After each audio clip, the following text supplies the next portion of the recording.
Il y a des jours où tu as l'impression d'être un navire livré au courant, ballotté par des vagues invisibles que tu ne contrôles pas. Une émotion surgit et, en un instant, elle change ta manière de voir le monde. La colère durcit tes traits, la peur referme ta poitrine, la tristesse te ralentit comme un poids humide sur tes épaules. Tout semble se passer sans que tu aies le moindre choix. Tu es embarqué et le gouvernail a disparu de tes mains. Pourtant, au fond de toi, tu sais que ce n'est pas ainsi que tu veux vivre. Tu désires pouvoir accueillir la colère sans qu'elle te dévore, regarder la peur en face sans qu'elle te paralyse, tenir la tristesse comme on tient une main tremblante, avec douceur, mais sans s'y noyer. Ce que tu veux, ce n'est pas étouffer tes émotions, ni les fuir, c'est les comprendre, c'est les maîtriser sans les écraser.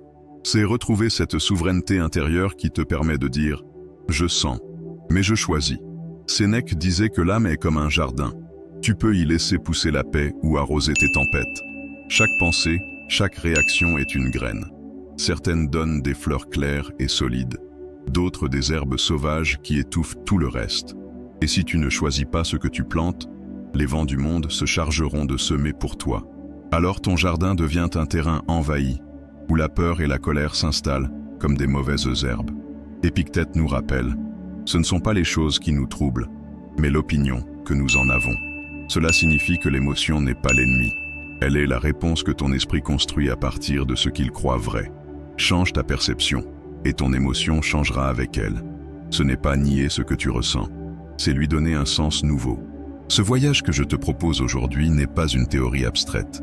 Il est concret, il est ancré dans la sagesse stoïcienne, mais il se vit dans la vie réelle, dans la file d'attente, dans une dispute, dans un moment d'angoisse, dans la solitude du soir.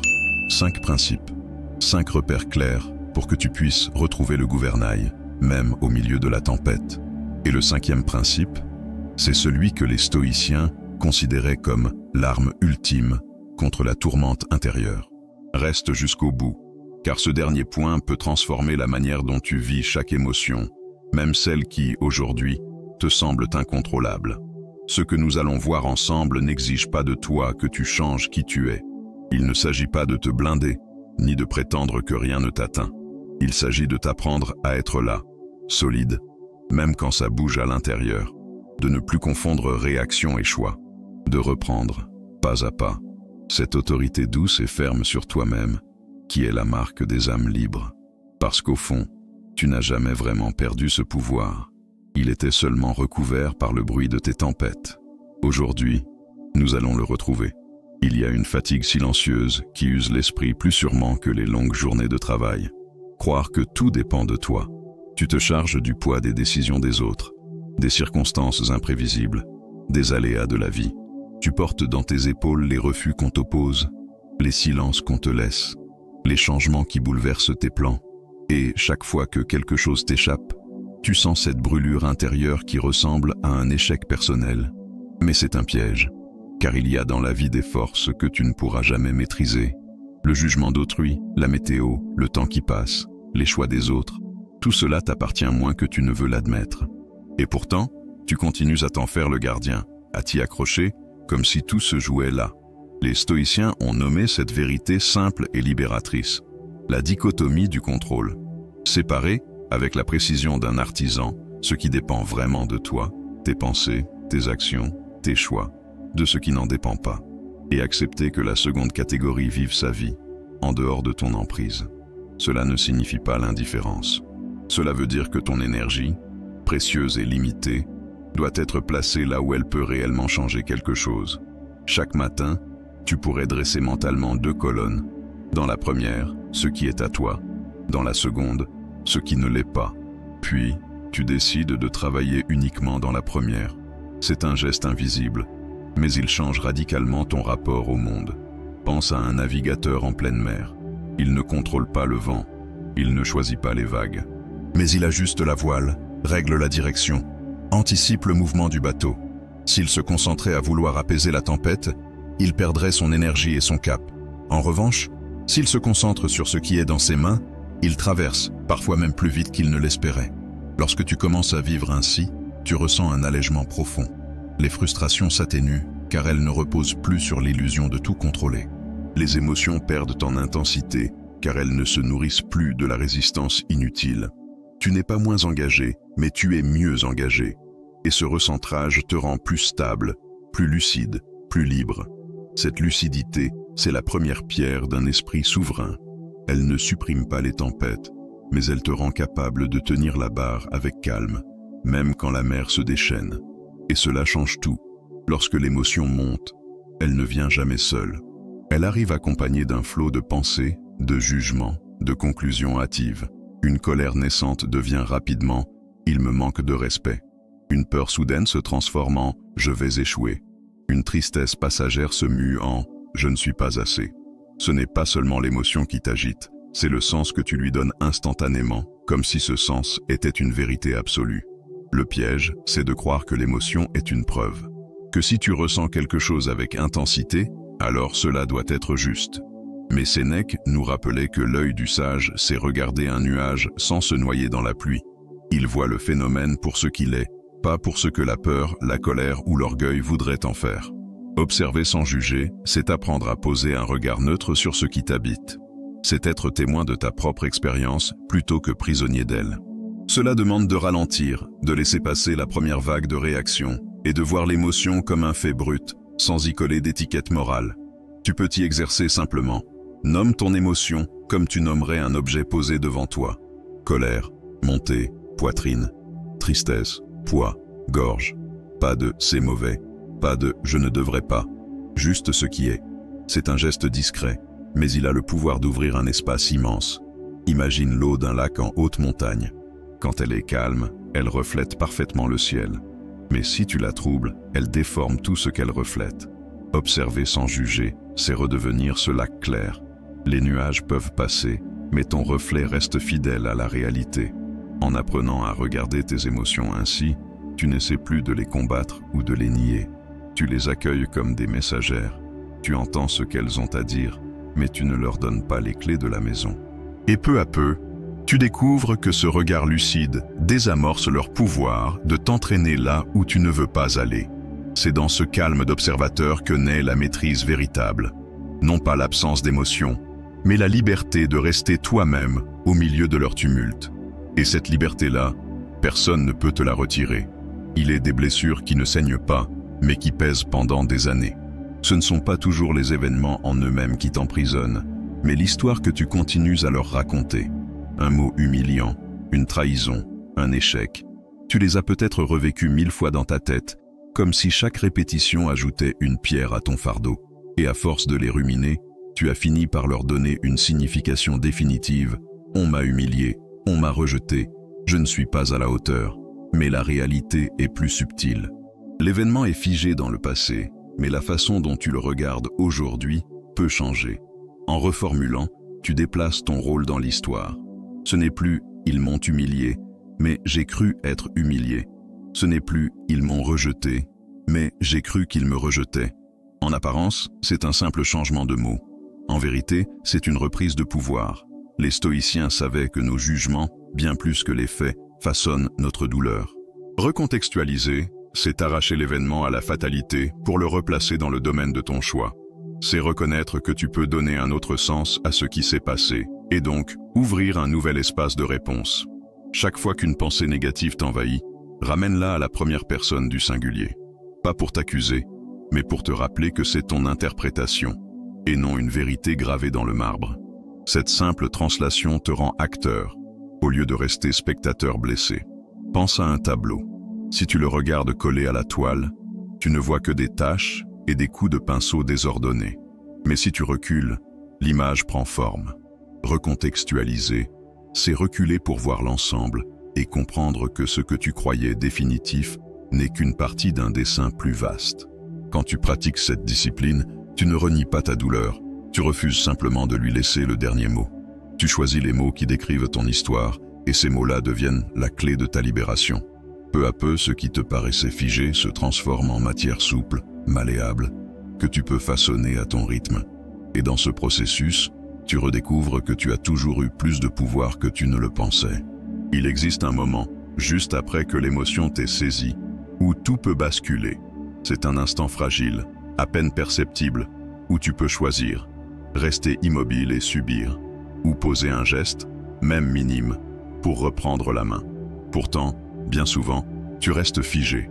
Tu attends que la colère se calme d'elle-même, que la peur s'éteigne, que la tristesse s'évapore. Mais, à force d'attendre, tu laisses tes émotions écrire ton scénario à ta place. Les stoïciens voyaient dans l'action volontaire une arme puissante contre la paralysie intérieure. Épictète le disait clairement, « Agis, ne te fais pas agir ». L'action consciente, même modeste, brise l'emprise de l'émotion sur ton esprit. Elle te rappelle que tu n'es pas seulement un réceptacle pour les tempêtes intérieures, mais aussi un capitaine capable de manœuvrer au milieu d'elles. Cette action n'a pas besoin d'être grandiose. Elle peut être aussi simple qu'appeler un ami pour dire quelques mots, écrire une phrase dans un carnet, marcher quelques minutes en pleine conscience. Ce qui compte, ce n'est pas l'ampleur du geste, mais son intention. Prouver à ton esprit qu'il a encore prise sur la situation. Imagine un rameur sur un fleuve agité. Les eaux sont fortes, le courant puissant, et rester immobile semble être l'option la moins risquée. Mais s'il cesse complètement de ramer, il se laisse entraîner là où il ne veut pas aller. Un seul coup de rame, puis un autre, suffit parfois à réorienter le bateau. Chaque mouvement volontaire est un acte de résistance face à l'entraînement de l'émotion. En agissant ainsi, tu rééduques ton esprit à ne pas attendre passivement que l'orage passe. Tu crées une habitude, celle de poser un geste qui affirme « je choisis ». Et plus tu répètes ce choix, plus il devient naturel. La peur perd son pouvoir, car elle sait que tu ne lui laisseras pas l'initiative. La colère se dissipe plus vite, car elle ne trouve pas en toi un terrain prêt à s'enflammer.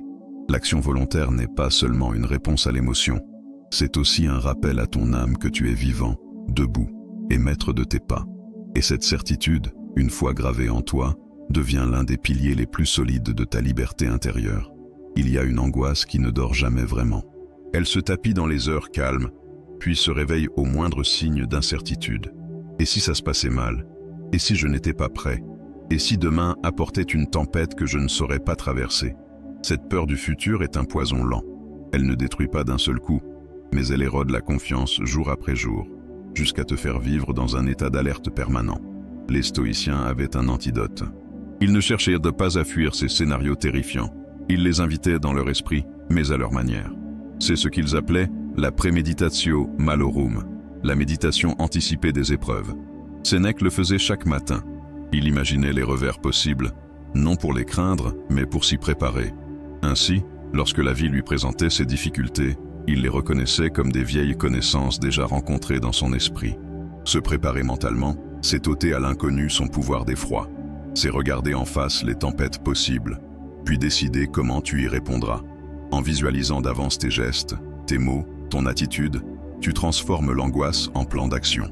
La peur perd alors sa dimension écrasante, car elle cesse d'être un mur opaque.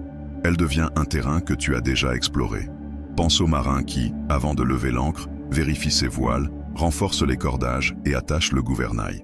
La tempête n'est pas encore là, mais il sait qu'elle viendra un jour. Et quand elle se lève enfin, il ne panique pas. Il a déjà répété les gestes qui le maintiendront à flot. Cet exercice n'est pas une invitation à vivre dans la crainte, c'est un entraînement à vivre avec assurance. En te préparant ainsi chaque jour, même pour quelques minutes, tu bâtis en toi une résistance douce mais ferme. Et cette résistance se manifeste le moment venu. Ton esprit ne se fige pas, tes mains savent quoi faire, ta voix sait quoi dire. La préparation mentale ne supprime pas les épreuves, mais elle transforme la manière dont tu les accueilles. Elles ne sont plus des intruses, elles deviennent des occasions de déployer la force que tu as déjà cultivée. Et quand cette force se révèle, tu comprends que tu n'as plus à craindre demain, car demain est déjà en toi.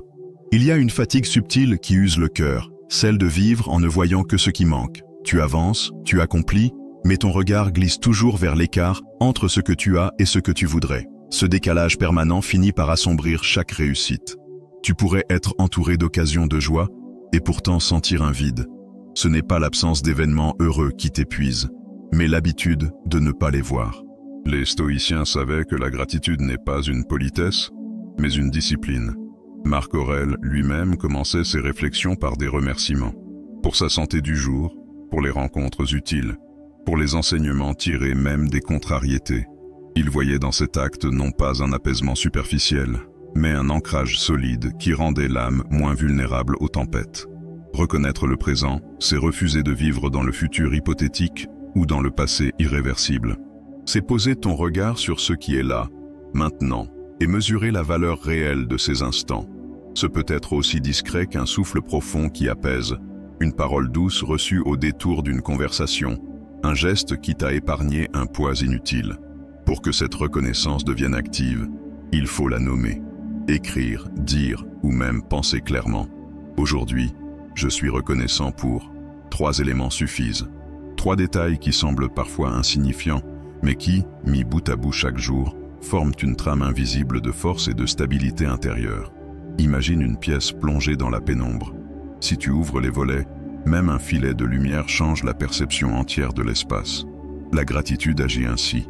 Elle ne change pas forcément les faits, mais elle illumine ce qui est déjà là et que tu avais cessé de voir. En pratiquant cette attention quotidienne, tu remarques que ton état d'esprit se transforme. Tu n'attends plus que la vie te comble pour être en paix. Tu choisis de voir ce qui est déjà comblé, et ce choix, répété jour après jour, devient une armure douce contre l'insatisfaction chronique. La gratitude n'efface pas les défis, mais elle te donne un sol plus stable pour les affronter. Elle devient le rappel constant que, même au milieu des épreuves, tu possèdes encore des raisons de tenir debout.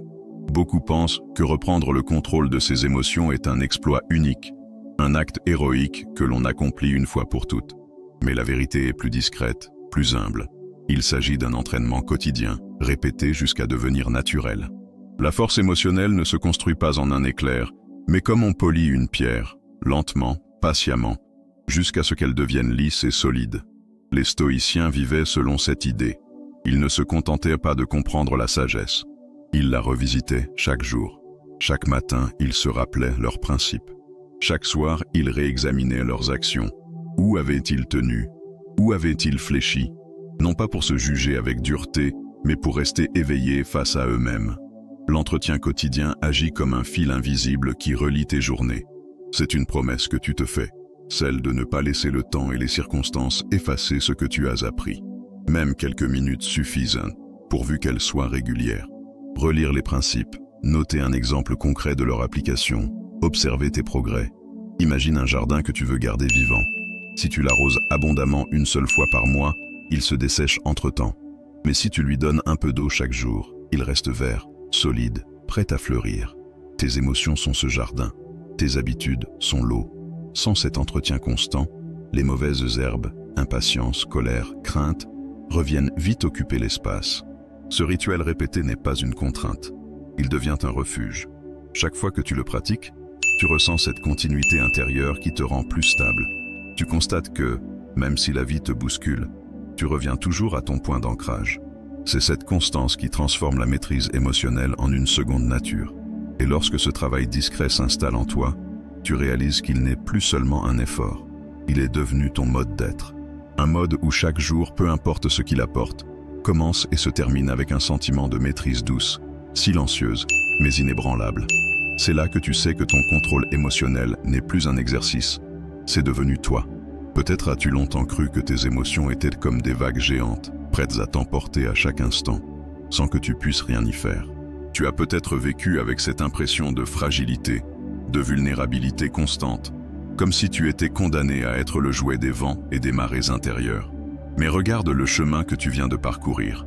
Pas à pas, tu as appris à discerner ce qui dépend de toi, à observer sans juger, à reformuler tes histoires, à agir quand il le faut, à te préparer mentalement, à cultiver la gratitude et à répéter chaque jour ces gestes qui t'ancrent. Il y a dans ce parcours quelque chose de silencieusement héroïque. Ce n'est pas un héroïsme de spectacle que l'on applaudit. C'est un héroïsme intime, invisible, qui ne se mesure pas à la grandeur des exploits, mais à la fidélité que tu as envers toi-même, même dans les instants les plus banals. Ce courage ne crie pas, ne frappe pas du poing sur la table. Il se tient droit dans le tumulte et reste fidèle à sa direction. Imagine-toi debout, au cœur d'une tempête. Les rafales giflent ton visage, la pluie s'abat, et autour de toi tout vacille. Mais toi, tu tiens la barre. Tu n'empêches pas le vent de souffler, ni la mer de s'agiter. Mais tu restes là, ancré, présent. Chaque respiration est un acte de résistance. Chaque geste conscient est une affirmation. Je ne me laisse pas emporter. Tu n'es plus ce navire sans gouvernail du début. Tu es devenu le capitaine qui connaît ses eaux, même les plus dangereuses. Ce que tu tiens maintenant, ce n'est pas une promesse vague. C'est une certitude éprouvée, celle que, quoi qu'il arrive, tu peux te retrouver, te recentrer et choisir ta réponse. Et cette certitude change tout. Elle ne rend pas la mer plus calme, mais elle te rend infiniment plus capable de naviguer dessus. C'est cela, la véritable liberté intérieure. Et à partir de maintenant, elle t'appartient. Reprendre le contrôle de tes émotions n'est pas un acte isolé, un événement unique qui transforme tout d'un seul coup. C'est un chemin patient, fait de petits choix répétés, de gestes simples mais conscients, qui finissent par redessiner la manière dont tu vis chaque instant. Ce n'est pas une victoire ponctuelle, c'est une nouvelle façon d'habiter ta vie. Les 5 principes stoïciens que tu as découverts ne sont pas seulement des idées, ce sont des fondations. La distinction entre ce qui dépend de toi et ce qui n'en dépend pas t'offre un socle solide. L'observation impartiale te libère du piège des jugements précipités. La recontextualisation transforme tes blessures en espaces de liberté. L'action volontaire te rappelle que tu n'es jamais entièrement impuissant. La préparation mentale t'arme face à l'inattendu. La gratitude active t'ouvre les yeux sur les richesses déjà présentes. Et l'entretien quotidien ancre tout cela jusqu'à en faire une seconde nature. Sénèque disait « Celui qui domine ses passions est plus grand que celui qui conquiert des cités ». Car cette maîtrise n'est pas seulement une protection, elle est une puissance créatrice. Elle te permet de choisir tes mots dans la tension, tes gestes dans la peur, tes priorités dans le tumulte. Elle te rend maître de ta façon d'être, quelles que soient les circonstances. Marc Aurèle, lui, nous rappelle « L'âme s'adapte et se compose à la manière d'un caméléon ». Cela signifie que, même dans l'adversité, tu peux te modeler sans te trahir. Tu peux traverser les épreuves sans devenir l'ombre de toi-même. C'est là la véritable victoire. Rester fidèle à qui tu es, même quand tout pousse à la dispersion. Alors avance avec cette conscience neuve. Tu n'as plus à craindre les tempêtes émotionnelles. Elles feront toujours partie du voyage, mais désormais, tu sais que tu possèdes les outils, les gestes et la lucidité pour naviguer à travers elles. Cette souveraineté intérieure n'est pas un rêve lointain. Elle est déjà en toi. Et à chaque jour qui passe, si tu choisis de la cultiver, elle deviendra ton état naturel, calme, fort, inébranlable.